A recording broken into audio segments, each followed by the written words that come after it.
For more than a year now, Spotlight on America has been investigating why it takes so long for the government to warn the public about dangerous products. Water beads, a popular sensory toy for children that you see here, are the latest product where injuries have piled up for years. But like so many times before, no recall or warning was issued until after a child died.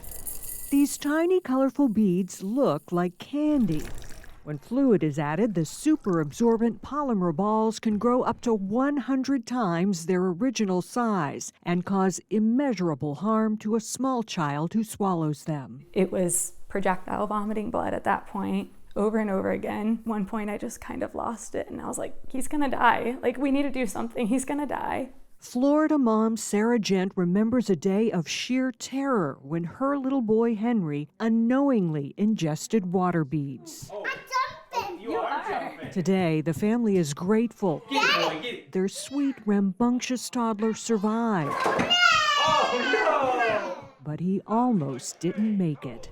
The Gents had purchased a Chuckle and Roar activity bin like this one for their older daughter. It's filled with lots of sensory toys like sand, confetti, and yes, water beads. They say they always supervise play, but some of these tiny little beads spilled out onto the floor and remained hidden until little Henry, crawling around, found them. As the beads absorbed his body fluid and grew inside him, Henry became violently ill. These are the actual These are the water actual beads. ones, yeah. They had no idea what happened until Henry threw up 3 enlarged water beads at the hospital. A fourth, this clear golf ball-sized blob, obstructed his bowel and had to be removed by emergency surgery.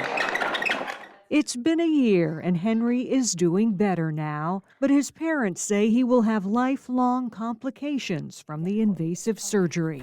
They don't understand why there was no official warning about the blockage risk before Henry's injury, despite previous reports of the danger to the toy industry and government.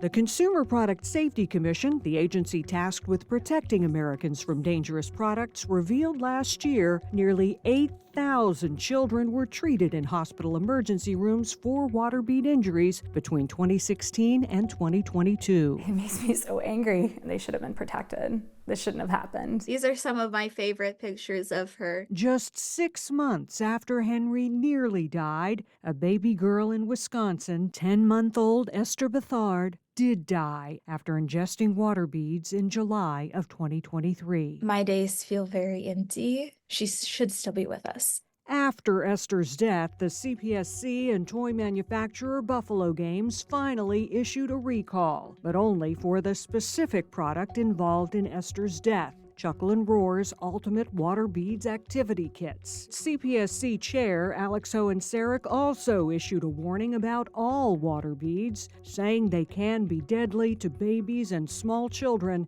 and the risk is not limited to a single product. It should not have taken the death of my 10-month-old for that to happen.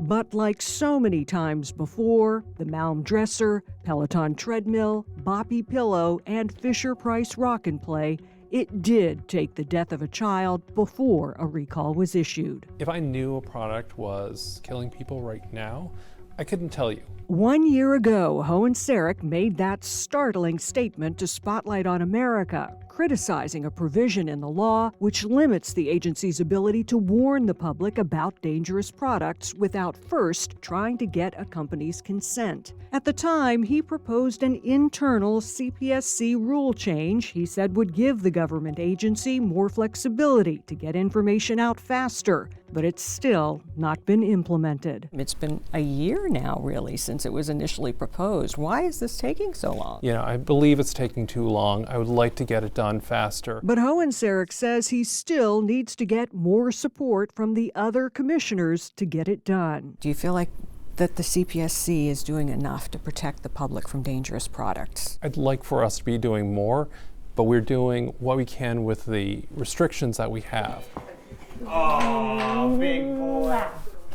I love you. After coming so close to losing their precious child, Oh, those are so good. Sarah Gent says she resents those restrictions that help keep dangerous products secret. Feels like the retailers and these companies are having better protection laws than we are for our children and their lives. That blows your mind a little bit. Spotlight on America did contact the other CPSC commissioners, but none responded to our request for comment. With pressure from safety advocates growing, several major retailers have voluntarily promised to stop selling water beads for children. In our next report, we'll look at whether that pledge is working. For Spotlight on America, I'm Angie Moreski.